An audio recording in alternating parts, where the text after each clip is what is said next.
Hello and welcome to the Last Word on Spurs. We are, of course, your multi-award winning Tottenham Hotspur podcast. We are on the final big push as we approach one of Spurs' biggest games at home in more than a decade, probably in their modern history. If it's the first time, you can find us on iTunes, we're on Spotify, we're across all major audio platforms. We've got 3 regular returning guests back on Last Word on Spurs. We're joined by Spurs' very own Billie T is back here. I say Spurs' very own. I don't put Billy in a category there. I just mean Spurs' community very own Billie T before he kicks me off. We're joined by also Dave at the Irish Hotspur, and Lubo is back as well here from the Spurs 5. Listen, guys out there, like, hype, subscribe to the show. We are in the final big push for the big plans ahead of Sunday. Let's check in and see how everybody is. Bill, how are you, mate? Big yeah, very good, my friend. Yeah, very nervous and excited now.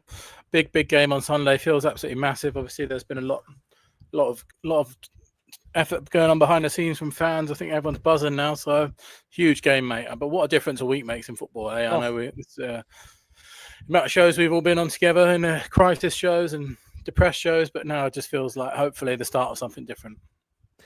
Absolutely. Just on that point, Bill, because I think Jules Sessions, bless him, sent out an X post in the last 24, 48 hours where he said just over 24 hours since the Altogether Always movement was put out by various Spurs fan groups, it has been shared by the club's official X account along with at least 15 players on their respective Instagram.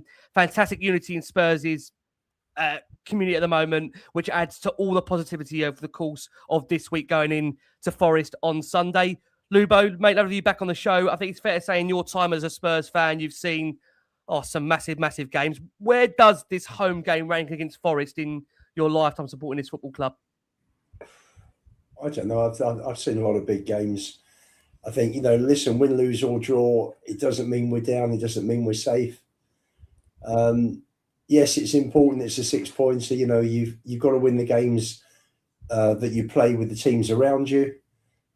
First Forest, then we've got Leeds in May, I think it is.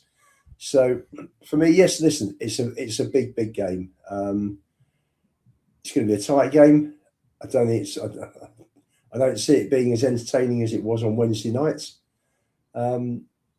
It's a must-win game, really, isn't it? Feels like that way. Dave, let's bring you in. And listen, mate, another one of the stalwarts of the Spurs community. I think he's seen a lot and covers it live when he's on air about us. God help him. Dave, how big is this game against Forest? Because I think in the last 24, 48 hours, we've seen a lot of coming together in the Spurs community. In addition to that, we've seen a Forest side that have had to go to respectively extra time in their Europa League fixture. They have progressed, which many actually might see as a positive for Spurs. So how do you weigh up the balance in terms of what's at stake here on Sunday against Forest in what feels, as I've described it, monumental game for the football club, Dave? Yeah, I think it's certainly a huge game. I think, you win, you sort of pull yourself away from the danger zone or give yourself a bit of temporary reprieve. If you lose, all of a sudden you're back down to where we were heading into the Liverpool game, back into that state and frame of mind. I think, the Forest game, I think, well, if we can come out the right side of it, I think it'll certainly solidify to most or those who maybe aren't convinced yet that we are turning a corner and that momentum is really building to sort of push us away from it. And I think it's important in terms of belief, confidence and everything within that squad, within Tudor and the fan base as well. So it's absolutely massive. And with Nottingham Forest, I think we haven't beaten them in the last 3 games. We've slapped 3-0 earlier on the season. Bet this last season. And look, they do have a pretty decent team out there. It's not going to be an easy game, but I think the later that game goes on, I would hope the more space opens up for Tottenham to go and win it, especially with them having extra time midweek. Yeah, exactly. Yeah, I agree with you, Dave. I agree. Well, let's bring everybody what has been some headline news going into the game. But actually, before we do that, let's come to you just so we can discuss quickly plans for Sunday. Obviously, these respective fan groups have got together. There's a lot of planning in terms of the fan rally that's happening before the game. So we'll just bring you in, Bill, just to explain maybe where it's taking place, where everybody's getting together. If, Bill, you don't mind just bringing it out there before we come on to team news and where we are going into the game. Yeah, before we start, I just want to shout out the Show Up, Stay Up crew. Great group of guys that have been working really, really hard on this one, and put a lot of effort going. I mean, since the last couple of weeks, it's taken a lot of meetings behind the scenes, a lot of work behind the scenes, and the boys have been brilliant. And then obviously we've had great support from flags and song sheets and Return of the Shelf as well. So the plan is, we're going to get down to the White Hart Lane very early doors. I'm going to meet outside the Bricklayers or in the Bricklayers if you're down early enough. We're going to flood the streets of White Hart Lane and greet the bus when it comes. You can see on the screen there for people that are listening on audio, there's a map there which you can find on Twitter if you just go to, if you search on, my account, Rick's account. Plenty of accounts on Twitter have been sharing it. There's a map there. The bus is going to drive past the Bricklayers pub, and we're going to sort of meet out there. Like I said, the club have been really helpful when we've needed them to be on this one. They're going to put barriers outside, so it'll be very obvious where it'll be. We have no clue on numbers really, because it's impossible to tell with this kind of thing. But obviously, we're hoping that it will sort of spill out onto the street, so we won't be able to miss it. There'll be a drummer there. Bobby the drummer is coming. Same drummer from Spurs. There will be flares. There will be megaphones. Should be a party atmosphere. I know our gracious host Ricky here is bringing his kids down. I know lots of people are bringing their kids down. It'll be a very, very family-friendly event. So please bring your families. It's going to hopefully just remind everyone, including the players, how important Tottenham is to everyone. So it's a real big opportunity for this one. Amazing. Yeah, Bill, I agree. Look, it's an opportunity for Spurs fans to get together. And I think I actually would say this, because I know Luba probably knows a few people as well that are like this. For those that actually are not going to the game, you can still come down beforehand, Lubo, and give the players as much support as they need, right? We know how difficult it's been this season, but probably, everything aside at the moment, it's fair to say players are going to need us in these remaining Premier League home games, right? Yeah, no, absolutely. Absolutely. It can only be a positive. And that's what we're all looking for now. It's been a horrendous season, literally from November onwards. And the last week has brought encouraging signs. Let's say, let's all just take it a step at a time. Yep. We stopped the rots with the Liverpool draw. We got a good result against a very good side on Wednesday night. We'd always left ourselves too big a job after going 4-0 down over there, but it's encouraging. But Sunday is absolutely key now for basically the rest of the season. When you look personally, unless we go on this great run, which I'm not sure, you can't predict that after the season we've had. You look at there's a 6-point swing here potentially between Spurs winning and Forest winning, and when you look at the table at the end of the season, the wins, this match could be absolutely crucial. This could be the difference. It could be. And in terms of difference makers and coming on to the teams that we had beforehand, Ali Gold, of course, everybody knows Ali in the Spurs community. He's dropped this article that many can find on his social media in relation to Guglielmo Vicario. So we just bring everybody up to date on where we are in terms of injury news going into the game. Vicario is understood to be set to play through the pain barrier before undergoing hernia surgery after Sunday's relegation 6-pointer against Forest. Now, as many know, he's been the mainstay between the sticks for Spurs this season, 42 appearances across all comps. But as we know, Antonin Kinsky recently obviously played in the first leg against Atletico Madrid in that Champions League last 16 game in what was a difficult night for the Czech goalkeeper, a nightmare 16-minute period. I think it would be remiss of me to sit here and say that we probably weren't going to be seeing Kinský back in the Spurs goal again. But I think given this news about Vicario, it's understood that he is going to face a spell out with injury. But the hope is that his absence is going to be to some point minimised by the fact that we have got, as everybody knows, a 22-day break between us after Forest to then Sunderland away. So the club said we can confirm that Vicario will undergo surgery next week on his hernia. The minor procedure for the Italy international goalkeeper has been timed to have as minimal impact on our season as possible. Guglielmo will commence his rehabilitation with our medical staff immediately, and it's hoped he can return to action within the next month. But he is going to play, like we said, through this pain barrier it feels against Forest, which again, got to say credit to him, because I think, look, I've been critical of Vicario at several points this season, but Bill, just on that point, Vicario, do we give him the credit here for what's going to be playing through a pain barrier for a game that I think, as we all know, is seismic in Spurs this season.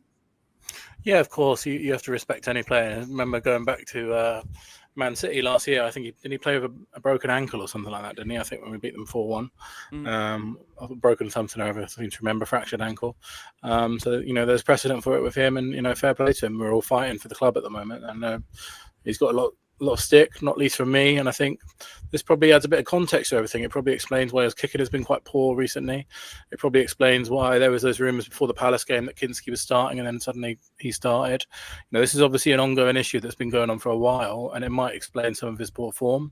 And hopefully when he comes back, he will sort of return to be the goalkeeper that, the top level goalkeeper that he once, was showing at the beginning of his time at Tottenham. And I think, you have to respect it. You have to respect it, really. And I think, there's obviously also been rumours this week, funnily enough, that, he's quite close to a move to Inter Milan for the summer. So, you've got to give him a bit of grace here for fighting through the pain there. Every fan wants to see that. And I think the reason why I think that draw at Liverpool was so important in terms of fan morale is because the players were fighting. And this is another example of that. And it just hopefully, because there's been so much this season where it feels like, the players and everyone around the team don't really care. We've had that sort of ambivalence. So this is good to see an indicator in the right direction, hopefully. Fingers crossed. Dave, just on that point that Bill just mentioned there with regards to Vicario, it's been suggested that he's been playing for gritted teeth for a number of weeks, but has wanted to make himself available for Sunday. Do you just credit this at this stage, Dave, given the fact of what we've gone through this season, the fact we've seen a bit of a coming together in this last week? Yeah, I think you have to credit to him for sort of playing through the pain and keep putting himself out there. I think sometimes there's a lot questioned around some of these guys. Are they too comfortable with the wages they're on, and stuff like that? And, are they willing to sort of push themselves through the pain barrier? And, they did the old saying, when the going gets tough, will the tough get going? And I think, in Vicario's case, fair play to him. I mean, a hernia is not a nice thing to have, it can play up on you quite a lot and in terms of all day, every day, so fair play to him for pushing himself through that. And I believe he's probably only going to miss one game though, right? I think we've got, a 3-week international break, and then I think you got Sunderland after that. You're hoping to be back maybe for the Brighton game, potentially the Wolves game, maybe there. So it'll be interesting. But, for the games that he does miss, to be brutally honest with you, I wouldn't go with Antonin Kinsky. I would actually give Brandon Austin his opportunity. To be brutally honest, I think Kinský has had more than enough opportunities at Tottenham Hotspur. I think last season he didn't cover himself with glory. I think in the Atletico Madrid game he didn't cover himself in any glory whatsoever. And it's just like, how many chances are we going to keep giving people? At some point, as a football club, if you buy someone that hasn't worked out, you have to take that as an answer. Put them to the side, move them on, and bring in the next guy. And I think, I just don't think Kinský has the mentality for big pressurized environments. I think we've seen that out in Atletico Madrid. And I think his all-round game is lacking. And to be honest with you, I was more impressed with Brandon Austin in the minutes he got last year than I was with Antonin Kinsky. So for me, he would be the guy I'd be giving the opportunity to. Just before we go into Austin there for a second, just Lubo, and Dave, I appreciate you raising that point there. Lubo, where are you on that in terms of the fact of the injury that, the surgery that Vicario's got to go through? Do you think Kinsky's ready to step in if need be? Because, I think Dave's what he said is right there, that the way in which they've now obviously tried to get this surgery arranged is that he's going to hopefully only miss potentially just the Brighton game, which again, just for context for everybody, is on April the 18th for listeners and audio. So he would potentially only be filling in for the Sunderland game. Do you think Kinský wise for you can do the job just for the one game, or are you concerned about that nightmare 16 minutes that he had in Atletico really, having a more adverse effect on him? Ricky, not just Atletico. Arsenal last season, Trossard shot the win under his body in the first minute of the cup game at Villa Park. The League Cup game at St James's Park in October. Yep. It's just littered with errors that have contributed to conceding goals. Not for me. Brandon Austin came in against Newcastle last year, played very well. I think he played against Tamworth, did what he had to do as well in that game. And why Kinský was a complete waste of money. That was a most shocking purchase. Just dreadful. Pointless. Don't know why they bought him. You've got Austin. You've got Gunter, who's coming through, who I hear Pat Jennings rates very, very highly. What did you need Kinský for? What a way you could have put £12.5 million towards someone else. Pointless, just pointless. I don't ever want to see Kinský in a Spurs shirt again. Not at the moment. I don't think he's anywhere near good enough for our first team. Where are you on that, Bill, very, very quickly in terms of this goalkeeping situation? Just for that, if it is just the one game that someone's got to come in for and it isn't Vicario, would you be opting, Bill, to go towards Austin, or do you think you would still give Kinský the opportunity, given what he's had to go through in that game alone against, of course, Atleti a few weeks ago? I don't really remember. I don't really know enough about Austin. Yeah, I can see the shouts for that. Definitely, I think the only way to get out of this Kinský situation is to play him though, and get rid of this whole hoodoo. So, I imagine Kinský will. I'm pretty certain. I don't think Tudor will play Austin, to be honest. But I can definitely see the reason for that. But I'm sure he'll play Kinský. I don't think he'll do something that drastic. Against Sunderland, that will probably be our next game, won't it? And then we'll go from there. But I think the only way we can sort of get out of this mess is just to play Kinský into a bit of confidence again, and hopefully has a good game with no errors, and then we move on. But I think it's very, very clear that we need two new goalkeepers in summer. I think they both need to be replaced, to be honest. I think Kinský probably needs to go elsewhere. He's still very, very young for a goalkeeper, 21, 22 years old, incredibly young. But he's definitely not ready to be our number one goalkeeper when Vicario leaves, and then we're probably going to have to buy two goalkeepers. So definitely need a number one, and then I imagine Kinský will go as well. I agree. It's going to be a big summer for Tottenham in terms of that goalkeeping department. And I think, like you've said there and suggested it, Bill, as well, he has been linked with this move to Inter Milan. So, yeah, I mean, look, we'll see what happens with Vicario, but, he could go on to be a hero for Tottenham by playing for this pain barrier, keeping us up, and then getting his move in the summer. So we'll see where that does come. I mean, essentially with Vicario, had he not been able to play through the pain barrier, because we are expecting, as things stand, him to play on Sunday against Forest, that would have taken Tottenham's list of injured players up to 10. But we've had some good news from Igor Tudor in this last few days when he held his pre-match press conference, where it's been confirmed that we're going to have no fewer of 5 potential injury boosts coming our way in the next week or two, ahead of course, Spurs returning to action against Sunderland. Now, the good news is that Joao Palhinha is back from his concussion, so he's expected to be involved for the weekend. That's good news on Joao. We are also expecting Dominic Solanke to be available to face Forest. Of course, Solanke has missed the last game or so with a hip injury, but Igor Tudor did tell the press on Friday that Dominic Solanke should be fine and should be available for this upcoming game against Nottingham Forest. He also confirmed that there has been no progress so far on Dejan Kulusevski. We know, obviously, Spurs fans like us all would love to see Kulusevski back before the end of the season, but as things stand, no updates on Dejan Kulusevski. But in more positive news, we have heard that James Maddison is already doing some interesting things with the ball, sprinting as well, and he's been really positive behind the scenes. There's confidence that Maddison could still play a part in Spurs' season come, of course, these last remaining games. So keep an eye on him. And there's also hope that also Mohamed Kudus could hopefully be back for Tottenham after this upcoming international break. So 5 potential injury boosts there for Tottenham. Dave, does that give you a good feeling going into this crucial next run of games and Forest to come at the weekend? Does that change your mood in terms of hearing this injury news?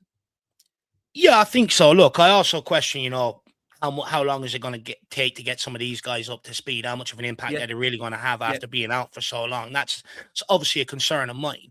But there's no reason, if they can't get up to the speed between when they return and the end of the season, why they can't make an impact off the bench for 15, 20, 25 minutes if needed. I mean, Kudus always has a bit of magic in it. James Maddison always has a big bit of magic in them. And I think, bringing them off the bench, I think especially in home games as well, will also re-energize the Spurs fans going late into games and stuff. And look, I just think, right now we are lacking bodies across the forward line. I think it'd be good to give Tudor more options. I'm excited to see what Kudus can do underneath Tudor. Hopefully get him, a bit more of the ball. He's not just going to be used as a batter and ram like Thomas Frank used him, just to progress us down the right-hand side and pick up a set piece.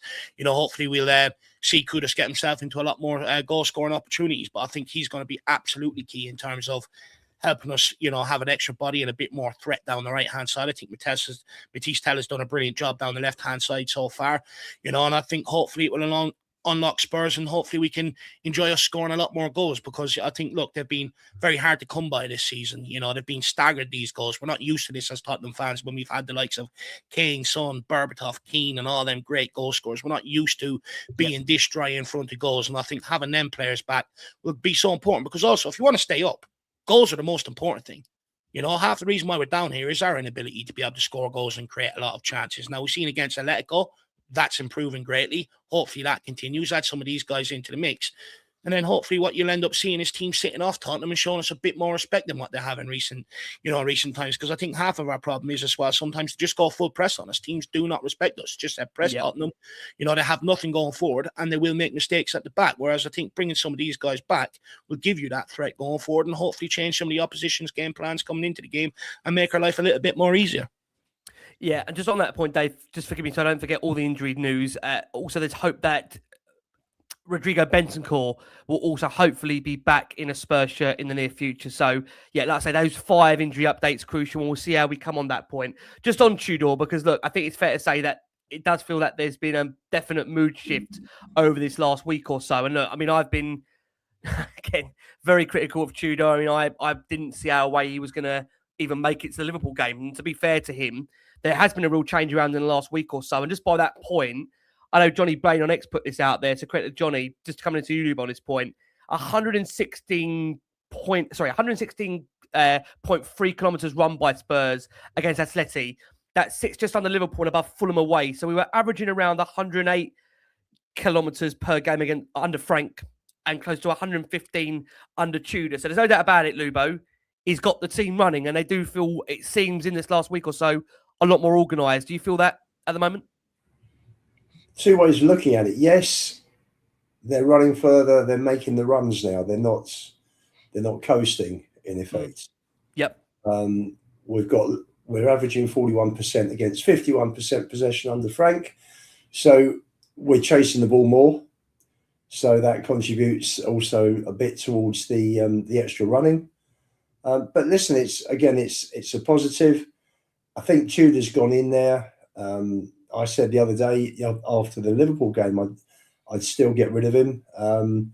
I came out of the game on Wednesday night thinking, well, maybe he's now, he's getting a tune out of these players. Possibly, let's see Sunday, because there wasn't too much expected on Wednesday. I don't go with the narrative that they played without pressure Wednesday. There's always pressure. And it's Champions League under last 16 game. And, we went 1-0 up. And if Teller squared it to Gray, we'd have been 2 up. And then that would have been interesting to have seen how Madrid coped. One down, they came straight back at Spurs, and they changed the whole dynamic of the game. But for me, Tudor, he's getting him fitter, which is positive. And you saw on Wednesday the benefit of that. So what have they been doing all season under Frank? Well, I mean, on that point there, coming over to you, Dave, I know there's that kind of feeling that I did see this again. He's one of the funniest guys on X, forgives me, and Bill Notice account, the Transfer Independent account. It's just one of the most funniest sarcastic accounts that have been on X for the last kind of 10 years or so. And if you're not following him, he's just absolutely a superb guy that runs that account. I know many look at him and think, is that genuine transfer news when he puts out certain stuff? But he put out this message here, Dave, and he said, I don't think Tudor is an extraordinary coach, but in a month, he's organised the attack, defence, improved fitness, and got the players put in the shift. And it really underlines how poor you look back at the Frank appointment. And he just says it hopefully isn't too late to undo the damage, which he did. Do you go alongside that, Dave? Or do you just feel with Tudor, like Lubo says there, maybe just need to hold off here and just see how Sunday goes before we jump to any big conclusions at the moment? It does feel there's been a change in mood, of course, in this last 4 or 5 days. No, I certainly go along with it. I do agree with Lubo. I think, look, let's not jump too early. Sometimes as Spurs fans, we only need the minute bit to really get carried away. But I think, look, we've really got to wait until after the Forest game to really go, do you know what? We really have turned the corner, because to Lubo's point, these players have turned up in the Champions League all season long, turned up in Europa League all season long last year. So I don't want to get, I don't want to sit here and go, we're back just yet.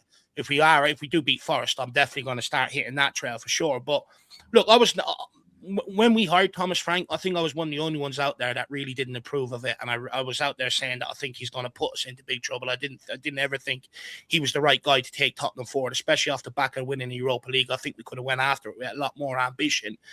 But with Tudor coming in, one of the first things he said in his first interview was about running more. He wanted these players to be a bit more fitter so that they could be aggressive and go and press the ball. Under Frank, we sat in largely, and let the opposition sort of play around with us and look to try and spring counters, but it looked like we had no clue on how to get forward. With Tudor, not only has he got these players running more, but, I think he also is clearly, for me, working on attack and play. And I've always said, if we're not good enough to pass our way through teams, go and press them then.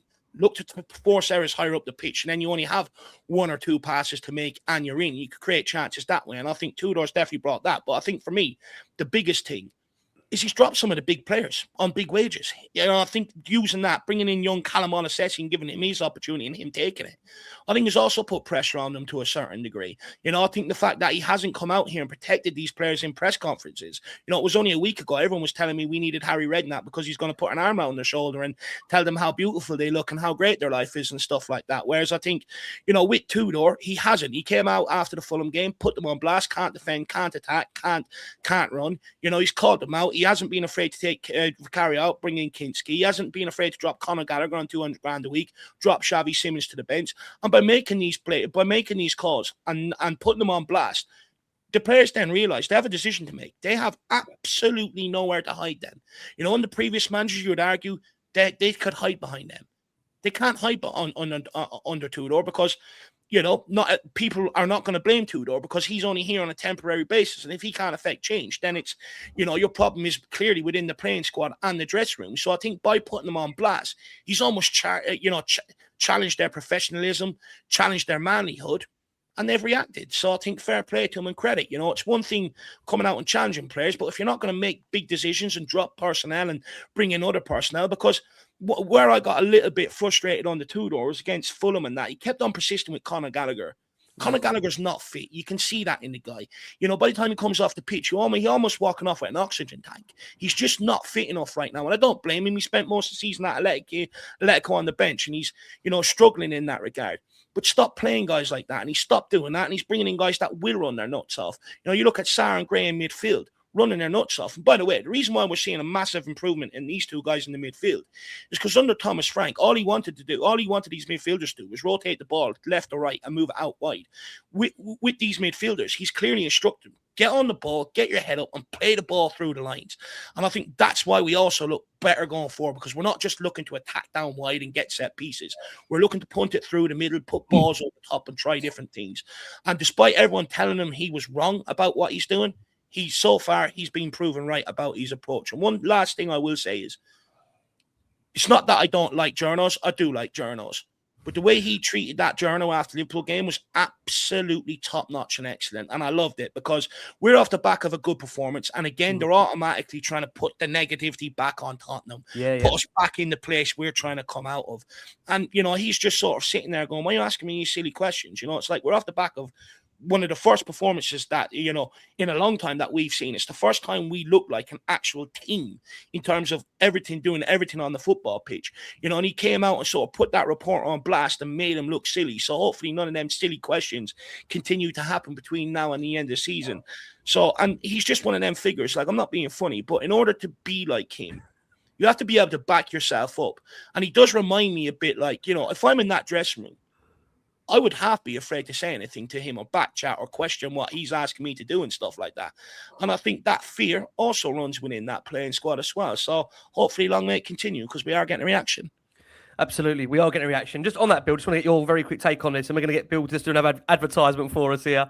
But Bill's just an advertisement Bill at the moment, and Bill doesn't mind. We know we love him very, very much. We will get Billy's opinions back probably Sunday. I'm actually terrified, Bill, what Sunday night might look like as an opinion piece. We can save it for Sunday.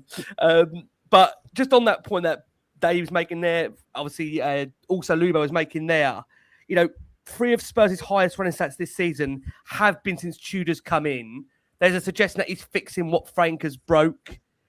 Too early, Bill, or where are you in terms of the mood shift? Because I think, again, the one thing we can't disagree with, he's handled the press, I think, magnificently, hasn't he? And it's almost like he's had a lot of credit the way he's dealt with the media bill, which he does feels at times. And this is not against the Spurs journalists that I've got a lot of time for. They know that as well. We've got some amazing journalists that cover Tottenham in general, but I'm talking about more the national media here. He's handled the national media very well, hasn't he, Bill? Yeah, and I mean, you only have to go back to those 2 Sky interviews last week before the Liverpool game and after the Liverpool game, where he was really sort of fighting and sticking up for the club. And I think fans want to see that at the moment. I think, we've been saying all the last couple of weeks that I've been on this show is that we need a bit of a siege mentality at Tottenham, and he's almost the perfect figurehead for it because he does stand up for the club.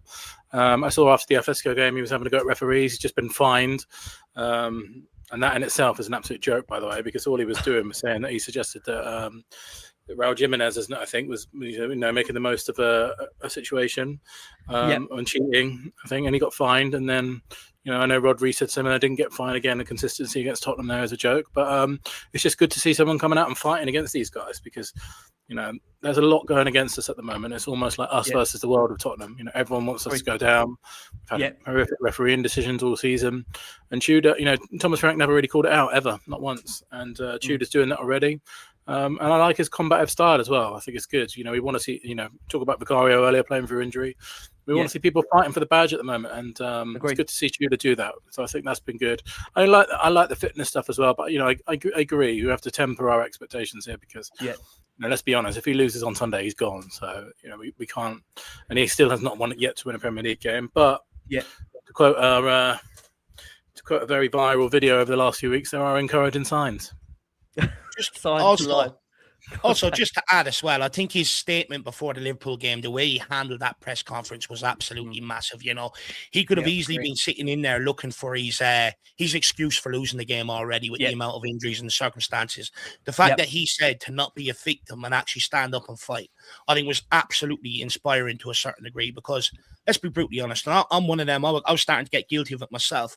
We're starting to blame almost everybody else, the referees, Pedro now, and everybody else for our situation. And I think the fact that he's just come in and reminded everybody, look, playing the victim is not going to get us out of this situation. No one's going to do you any favors. No one's going to change their minds on how they treat you. It's up to you. And I think that message is absolutely important.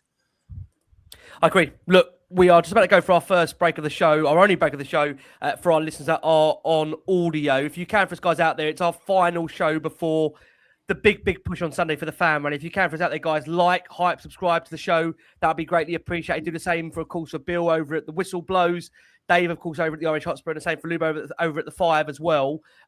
Bill, it's that time again, very quickly. Plans for Sunday, everybody out there, listen in. Bill, plans for Sunday. What's the plan everyone needs to know for Sunday? Where they've got to be, what they've got to do? So the plan is to meet early doors to greet the team bus, which is scheduled to arrive around 12:45 and 1. I would suggest to head there much earlier than that so you get a place, and also to make sure, just in case there's any last-minute changes, what football is like, things can change very quickly. The time that we've been told is 12:45 to 1 o'clock. I would suggest getting there. Our guys are going to be down there from about 11 o'clock onwards outside the Bricklayers pub. There's been a lot of work going on behind the scenes. It's the great show up, sing up, stay up team. And, THFC Flags are doing a lot of stuff behind the scenes as well. They're going to have some flags to hand out, with a really cool message on. There's going to be a banner inside the ground and carry it on inside the concourse. This is a huge effort to show the world how incredible Tottenham fans are, and we saw it in that parade. We saw it in Bilbao. Now it's time to show it in a negative situation as well, and try and drag these guys out of a relegation battle because they need us right now, and we have to show how important this club is to everybody. Yeah, I think it's fair to say as well, Bill. I think the club have been pretty positive about this, right? There's a lot, again, they've done to help support this. I think I think fans out there have asked a question. I think the players are all going to be on a coach beforehand. I think there's been suggestions in the past that some players would normally drive in, but the players are going to be on the coach beforehand. Is that right, Bill? Yeah. I want to shout out Jay and Stu, who do a lot of work behind the scenes in terms of the club-to-club stuff. They've had a number of meetings in the last couple of weeks with the club themselves, and the club have been very, very helpful.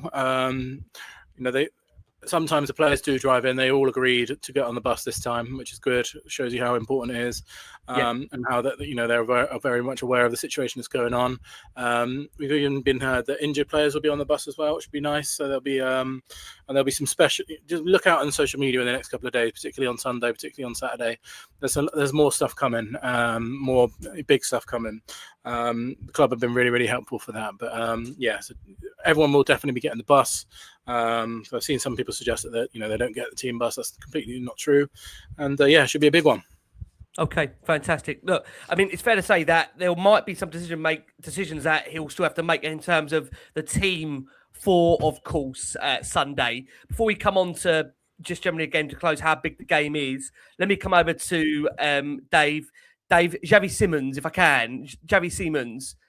Look, he might have something to make on terms of Xavi. He said he himself was motivated, was good with the right mentality. When he's like that, his qualities come out. So his qualities connect a lot with these things I said now. It was a beautiful surprise for me. He was inside from the first second of the game, referring to Atleti. It was nice to find him this resource, and we'll need this in the last games. We are still to have to find a way for him. Dave, from what you've seen from Xavi, where are you in terms of Sunday? Do you reckon he's done enough in this last week to earn a spot in the starting selection for Sunday?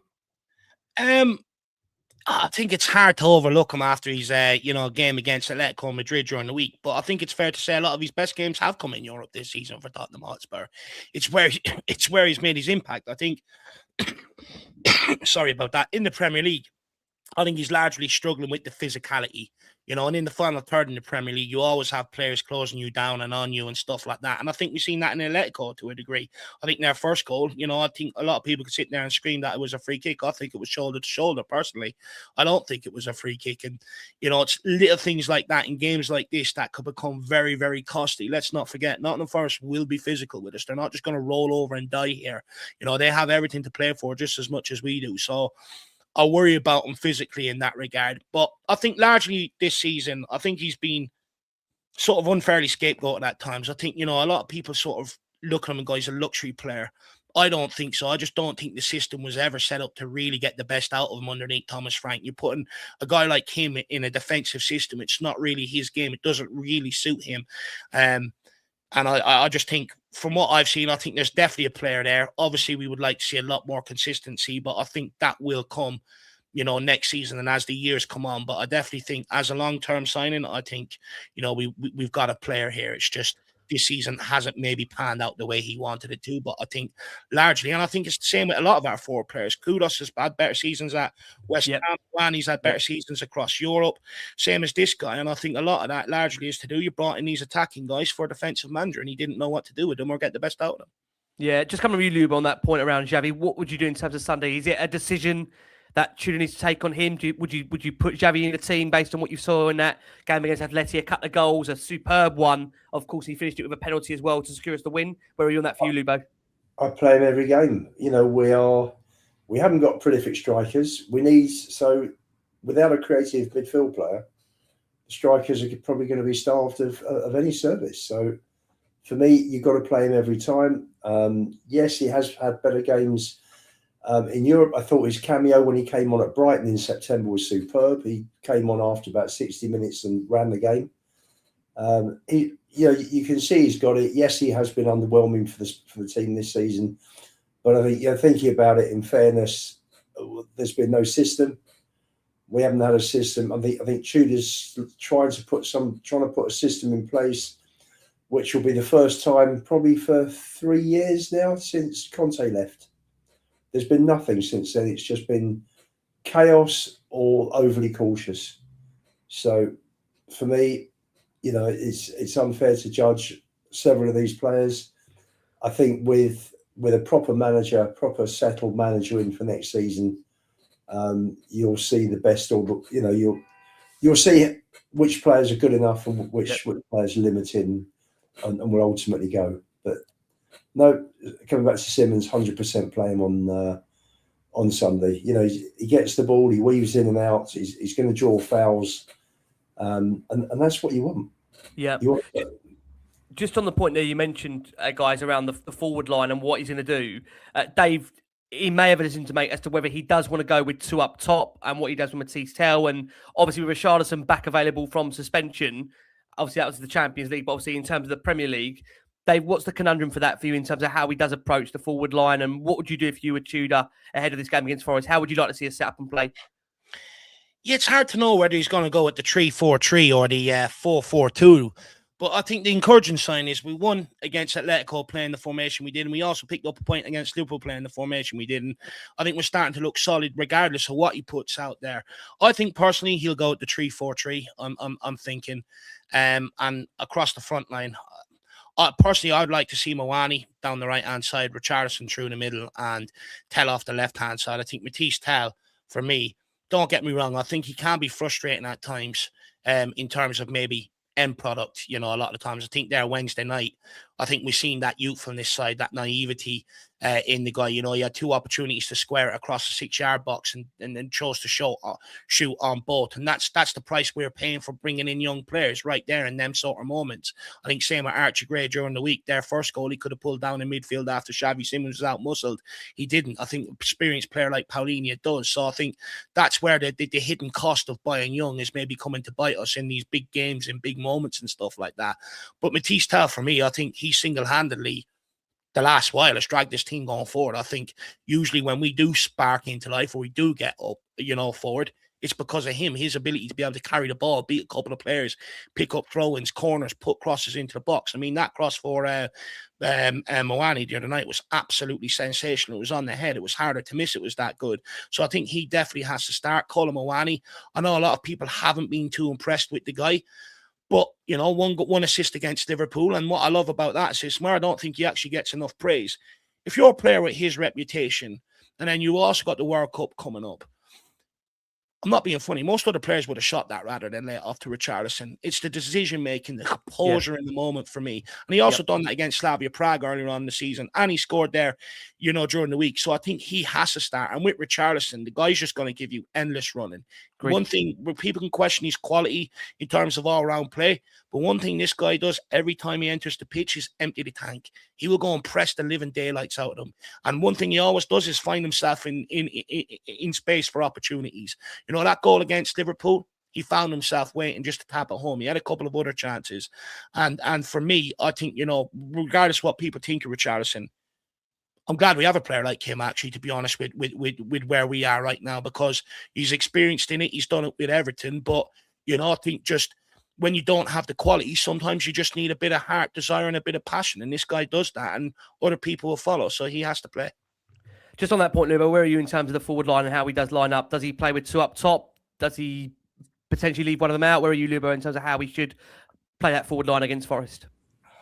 I think I played Tell wide. I thought we had a good first half. Died a bit second half. Richie, you need for just as shithousery, don't you? Just puts defenders under pressure. Yep. Doesn't stop working, and that's what you need in a relegation fight. And I think Moani, who has been underwhelming this season, but turns up, scored against that good goal against Arsenal, created the goal at Anfield, scored 2 at PSG, scored in Frankfurt as well. So, he's there for big games. So, and for me, I would play Moani.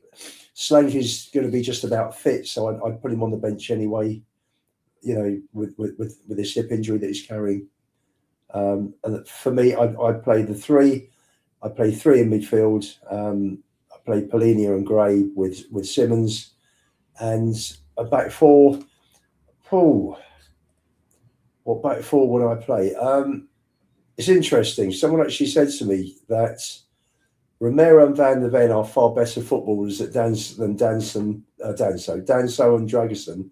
Yeah. But the latter are better defenders. I would probably play. My back 4 would probably be Spence, Danso, Romero, and Mickey on the left as left back. Interesting. Because where are you, Dave? Yeah. You get far more out of Van der Ven. He's not a good one-on-one defender, and you need his pace down the wing. And he ran with the ball 3 times, got dispossessed against, was it Palace the other week? Whereas it's less of a risk if you're going down the wing, and he's got the pace. So for me, we need that pace. That's how I'd start. Yeah, I think on that point there, Dave, I think the difficulty has been with the defence at the moment. You look at Kevin Danso, he's been such a rock for Tottenham. It does feel like he's one of the genuine leaders that have stepped up over this last 2 or 3 weeks, definitely in a Spurs shirt. Does it feel like Davey's like an automatic starter at the moment and you're kind of filling around him at the moment, Dave, in terms of defenders? Where are you on that for you? Yeah, well, that's why I go with the 3-4-3. I think you have to include Danso in there alongside Mickey Van der Ven and Romero. Look, with Danso, I think in years gone by, there's been a lot made of squad players coming out of the cold going, oh, they need a run of games to get up to speed. Well, looking at the way Kevin Danso just pops in, I don't think that's the case really at this level. I just think it's, are you prepared and are you ready to take your opportunity and are you good enough? And I think, he's the sort of guy we should hold a light to when we're looking at squad players that can come in and fill in for others, because you would argue when he comes in, the quality doesn't really decrease too much at all, if any, whereas in years gone by, as soon as we've had certain individuals out and we stuck someone else in, we've almost been beaten going into the game already. Yeah. So I think fair play to Kevin Danso in that regard. And I think that's the best compliment I can play him, to be brutally honest. Yep. I also agree with Lubo. I don't agree with him about Radu Dragusin being better defensively than the other two. I think he's an absolute liability. Honestly, I don't rate Radu Dragusin whatsoever. I'd be very happy to let this guy go in the summer. I think he's very awkward in terms of on the ball, and defensively, I think he's all over the shop. He just makes me nervous. And if he makes me nervous and others nervous, I can only imagine how nervous he makes his own teammates on the football pitch. But also, look, I think Romero and Mickey van de Ven, they owe us a massive performance ahead of this game. They have let us down massively in recent weeks. And maybe they're a victim of their own success. And what I mean by that is earlier on in the season, it was them scoring all the goals to put the points on the board. Let's be brutally honest. Our two centre-backs for half of the season were our two top goal scorers. It was absolutely insanity. And it tailed off a little bit, with sending off, poor performances, not really getting on the end of set pieces and stuff like that, and suspensions and stuff. But they're back now. Let's park it all aside, put it behind them, and we need two absolute massive games from these guys, because despite what people feel of them off the basis of this season, honestly, I think these two are the best centre-back partnership we've had since Toby and Jan, personally.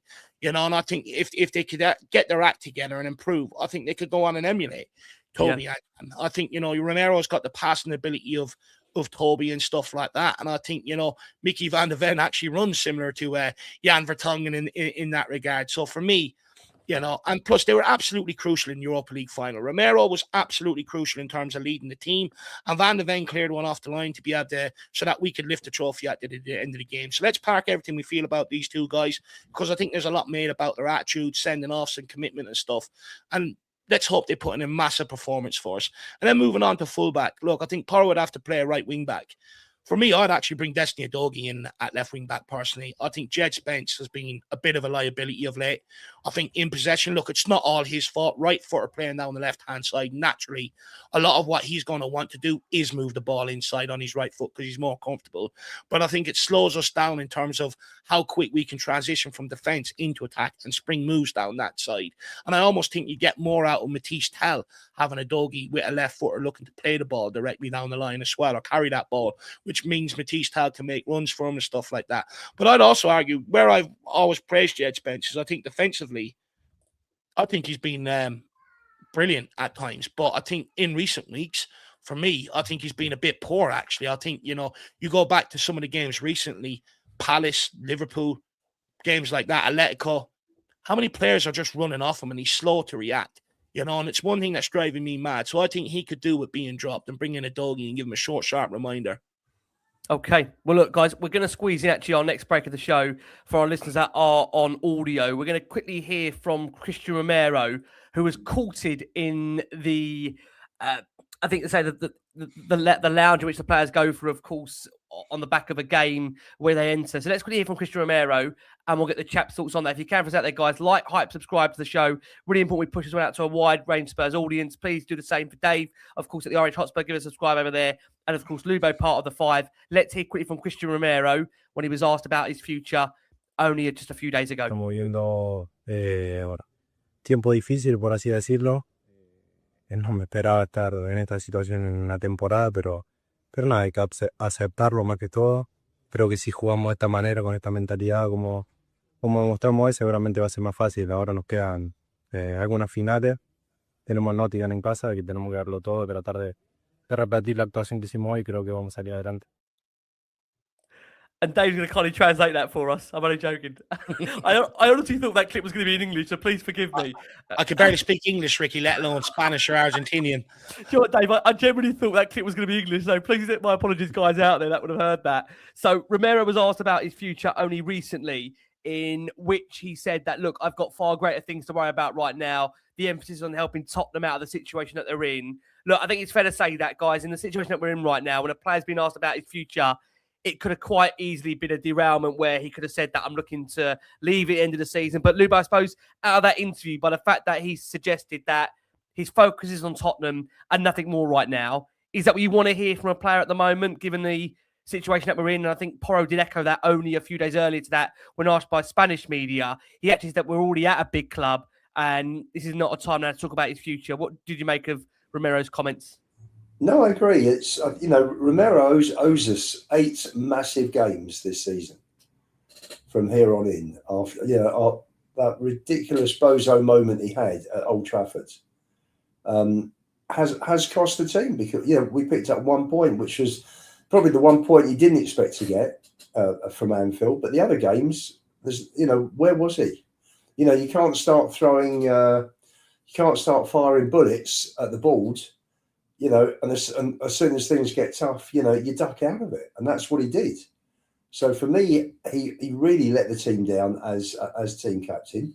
He's just got to keep his mouth shut and get on with it. And for me, I thought he had a very good game Wednesday night. We still had him flying into midfield, missing his tackle, leaving the back four exposed in the first half. And he's got to stop these mad moments. You don't get those mad moments with Danso. Yeah. I don't know. Romero has the experience. He shouldn't be letting emotion get the better of him, particularly as captain. You've got to be ice cold, clinical, do your job to the best of your ability. His passing is great. The balls out from the back through the lines are superb. He very rarely gets beaten in a one-on-one. And I want to see this Argentina form for the next 8 games. But added to that as well, Van de Ven owes us as well for what happened with Palace. That was ridiculous. That was a massive game. Let the guy through. He'd overrun it. Didn't have to be a penalty. Yep. Every chance Vicario would have got that. Yep. He owes us as well. Between the two of them. Yep. Listen, I agree on that. I mean, Dave, where do you stand on the way Romero handled that interview? Because there could have been an argument that he could quite easily have, given a suggestion that he's already angling for a move away. But is it positive the fact that the focus at the moment appears to be on Tottenham and Tottenham only, Dave? Yeah, I think he certainly read the room in that interview for sure. I think he would have lost all respect of Spurs fans, to be brutally honest, and I think many would be happy to let him go if he did come out and say that maybe he was looking elsewhere and sort of ready to move on. I think smart by him, and I think he realizes he is club captain, and right now he can't come out and say these things. However, I think come the summer, will he approach these interviews the same way? Sure. I'm not quite so sure. I think it's well documented that Romero is not happy at the football club. He called out Daniel Levy for not organising private jets for these guys to get back from international duty to be able to focus on the game on the weekend when they're watching other players, and other clubs do that for their players. He's called out the board after the January transfer window about not bringing enough help, this, that, and the other. I think he had something earlier on in the season as well that Frank had to sort of, basically, I think the club asked him to either reword it or take it down. I think there was an interview, wasn't there, not so long ago in the summer, where people were questioning whether he wanted to stay or not. But at the same time, he signed a new contract. So I think, he's well aware that if he wants to get out of here, I think there's a part of him that he's well aware he has to sort of play ball a little bit, knuckle down to the end of the season and see what happens there. But we're not out of the woods with Romero yet. I'm not going to sit here and say, it's great, he's committed, this, that, and the other. I think he's committed to the end of the season for sure. Yep. Turn our attention, guys, to Forest and just how big the game is. Look, it's a unique situation where, as we know, we're kind of against Nuno, a man that we did let go. And also alongside that, we have that situation, as everybody knows, around Marinakis and the non-transfer of Morgan Gibbs-White, where he revisits. I say revisits, he's going to obviously play probably a big part in this game. We hope he won't, of course, against Spurs, where Forest will look to him to help them on the day. Now, it's interesting. Tottenham will welcome Evangelos Marinakis into the club's director lounge if the Nottingham Forest owner attends this 6-pointer. Now, as we know, this all goes back to last summer, where apparently Marinakis was enraged by an attempt to trigger a 60 million release clause of Gibbs-White, which obviously in the end saw him stay at the football club. And Marinakis announced, at the end of the day, we always win. And despite the bitter fallout over the Gibbs-White saga, a source as close to the Spurs board has told the media that Marinakis would be very welcome in the director's area ahead of Sunday's game, adding there are no issues whatsoever. Luba, where are you on this for you? No, of Any course. issue with Marinakis attending? No, you got to behave yourself as a club, haven't you? You know, what's gone has gone. It's funny. We all looked at that interview that Gibbs White gave with Marinakis standing over him, and it looked like he was a hostage, didn't it? And we all laughed at that. But you know, unfortunately, Gibbs White didn't come. That whole scenario was a complete mess up, wasn't it? And you know, it's gone, it's done. You got to move on. You know, at the end of the day, I think one of the reasons why we didn't do that well in terms of buying players was, unfortunately, our ex-chairman seemed to rub a lot of the other chairmen up the wrong way. And you know, it's a new start now since September, and Spurs have got to behave, you know, with class and in the right way. And the guy chairman of Notts Forest, all chairmen are welcome. You know. I think it's an interesting point, this, Dave, isn't it, around how they say that the clubs are going to act. But in terms of Forest to come, Dave, your thoughts on Forest, because they've had an interesting time under Pereira so far. They've been a bit of a mixed bag, to be honest with you, but they've come off the back of having to play extra time in, of course, the Europa League to progress through in the end in their respective match. They've got a, like I say, quarter-final to look forward to, Dave. I mean, that can only be a benefit, right, having had the extra time. I mean, I know, again, Tudor was suggesting that they had a rotated side out, so they're not really going to have a massive impact. But, Dave, will it have an impact on the game, do you think, at all, the fact they've gone to extra time and they've had to go through that element to it? Or do you think because of the rotation they've done, probably not as affected? I think, yeah, look, there was a lot of rotation, to be fair. I don't think they're going to be wildly affected, but I do think it'll take effect on them later on in the game. I do, regardless whether you play it or not. I think, you know, there'll be enough sort of leggy players out there where I think maybe their fitness will die a little bit later on in the game. And I think if the game is in the balance, we should certainly push on and try and win it in that period. But look, Forest are a good team. I mean, they've got a midfielder, Sangare, Gibbs White, and Elliot Anderson. That Elliot Anderson is absolutely flying, by the way. Yep. You know, it's very mobile. It's dangerous. They can produce goals, but they can also get stuck in as well. So it's going to be an absolute mammoth battle. And I would hope Tudor sort of picks the team accordingly, that he puts the players out there up for the battle first, earn the right to play, and then maybe bring on some of the ballers a little bit later on in the game. They also have threats out wide. We know that. And defensively, I like Milinkovic and Murillo as well. I think they're absolutely solid. So it's not going to be an easy game. It's going to be a difficult game. They've beaten us we haven't beaten them in the last 3 games, so it's not going to be easy. But you would hope, you know, we have enough about us. The momentum is building. I think where I gain a lot of confidence is, you know, we created a lot of chances against Atletico, and they weren't, you know, sort of half chances or scrappy chances like we've seen against Liverpool. We put some decent moves together, and that gives me hope that we can go there and, you know, play them off the park a little bit. But in terms of allowing Marinakis in, I wouldn't. This guy banned Gary Neville from his own stadium. You know, he tried to pull our pants down and successfully done it. But this is my problem with Tottenham Hotspur. We're too nice. We never stick up for ourselves. We never stand up for ourselves. When it comes to refereeing decisions on the pitch, never question it. Never put PJ O'Mahony under pressure like other managers at other clubs do. You know, when it comes to allowing journalists to write what they want, same thing. Never come out and put stop to false rumors. Just allow people to talk about and stuff like that. And then when chairmans like him pulled what he did, because I've never seen when a club has, you know, triggered a release clause, they haven't let the player go. I've never seen that in my lifetime. You know, so for me, to be honest with you, I'd invite him down on the pretense that we are going to allow him in, and then shut the stadium to him and send him to the bricklayers or something like that and let Spurs fans get on his case. That's what I would do with him personally, or send him to Chicken or something. Go and get yourself a burger and head back up to Forest. I wouldn't let him anywhere near the stadium. How long are we going to let people keep disrespecting this football club? Yeah. You know, we've even had championship teams and League One teams lately singing, you know, we can't wait to play Tottenham next season. I'm absolutely fed up with it. And in order to start putting a stop to it, that starts with the top. Come out and start defending yourself, defending the club, defending the fans, defending the players, defending your managers. We never do that. We are just one big media circus to everyone, and I'm fed up with it.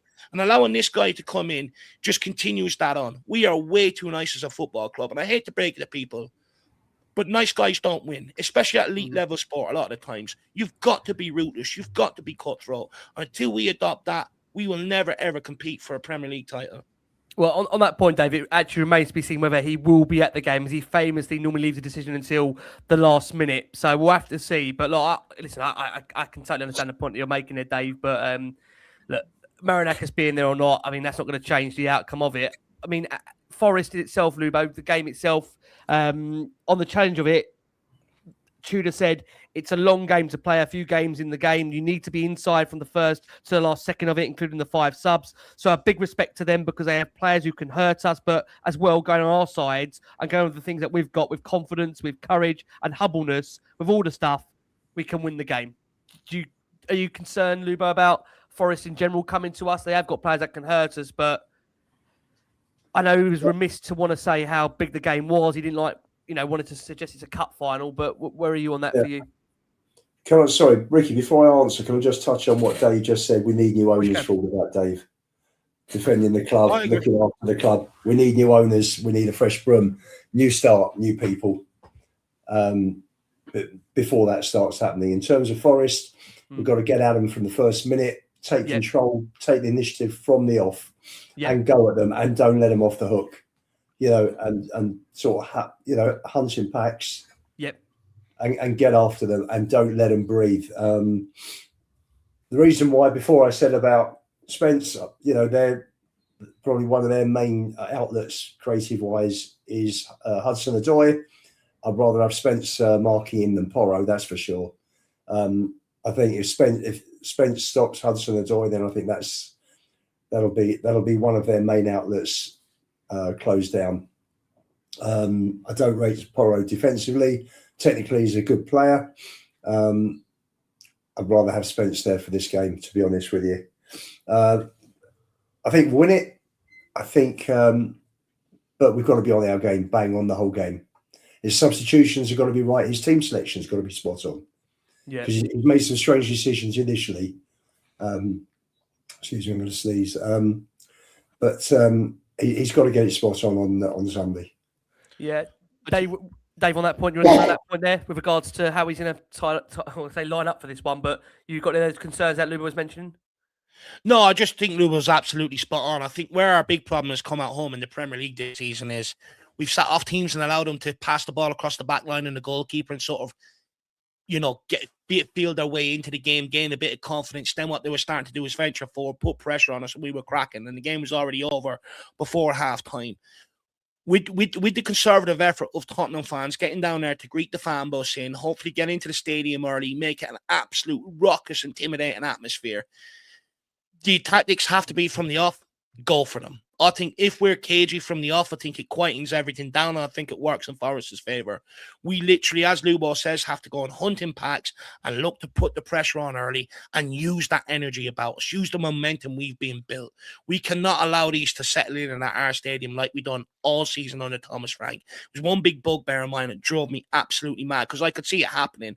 They didn't want to look like going forward. We were happy to let them pass it across the back line. All they've done was find themselves a bit of confidence, build their way into it, and then start venturing forward. We cannot allow them to do that. We have to make it feel uncomfortable for them. From minute one, we have to send that right on top of them. Someone go and smash one and let them know they're in a game from minute one. Like Roy Keane said, sometimes you just got to hit somebody to make yourself feel good. And I think that's what we need to do from the very beginning here and let them know it's going to be a long, long day and you will be defending for your lives this afternoon. And take it back 9 years to the last year at the Lane. That's how Spurs were. Home games. You went to home games and you just expected to win. Yeah. And I remember Chelsea coming down and players like Hazard would push right back. Yeah. Because you had Walker and Rose going down the line. Yep. And they were scared to attack. It was like whoosh, it's like the army's bang onto you. That's whoosh. And this is how it's got to be, like straight in. No messing. Close them down, hit them hard with tackles first minute. Let them know they're in a game, and that's how it's got to be. Agree. Boys, can we do it? Lubo, what are you going for? Can we do it? Will we do it? Yeah, odd goal. Not sure whether it be a 1-0 tight game or 2-1, but because Forest don't score many goals, but they only need one, don't they? They do. Yeah. So, no, it's single goal win. So I'll go 2-1. Okay. Dave, what are you saying? Yeah, I'm also going to go 2-1. I think Mwani might open the scoring, and I think Richie to score the second and send Spurs fans into delirium for the rest of Sunday. Love that. Guys, a final shout. Can I say, again, a massive thank you to Bill that was here during the show, and, of course, Dave over at the Orange Hotspur and Lubo, of course, over the 5. guys, final rallying call. I've asked you throughout the whole show, if you don't mind. Please, if you can, push this show out to a wide range Spurs audience. Really need to ensure we get as many Spurs fans as possible down at the ground for Sunday. Show up, sing up, stay up is the message.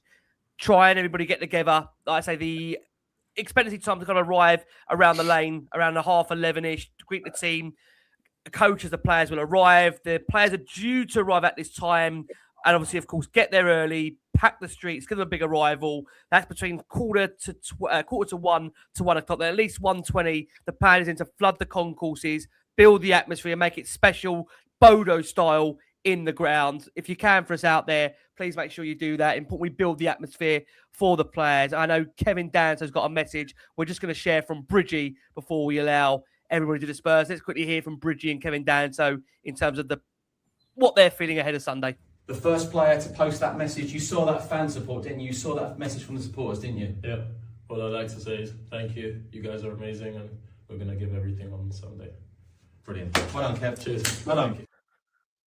There you go. Kevin Danso there, one of the soldiers that have been soldiering along in this last week or so. My thanks to the superb Billie T. My thanks to Lubo. Will be down there early on Sunday, Lubo. Right?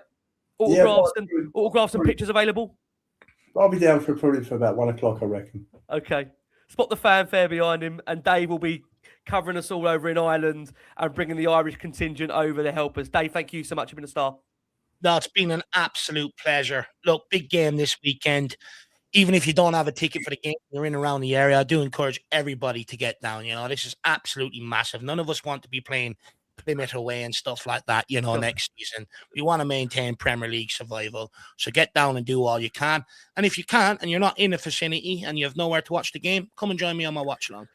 Love that. And just on that point, there's no way I can afford. There's no way I'll be able to afford Dave and Lubo's wages if we've got Plymouth away next year or Lincoln. So for God's sake, please make sure we're going to turn up on Sunday, because I've not started the pre-planning for next season. My thanks to Lubo. Thank you so much, mate. You've been a diamond. Everybody go and say hello to Lubo on Sunday. Dave will be covering you over in Ireland. Dave, thank you so much. My thanks to the wonderful Billie T. My thanks to, can I just say also, the amount of Spurs supporter groups, fan groups that have got together to make Sunday possible for our amazing fans. Please make sure you're there early if you're able to attend. Get behind the players, get behind the team, get behind the squad. It's all over to them. From us all, from Dave, from Lubo, from myself, from Billy. We've been the last one on Spurs. Keep safe, keep well. And as always, come on you Spurs.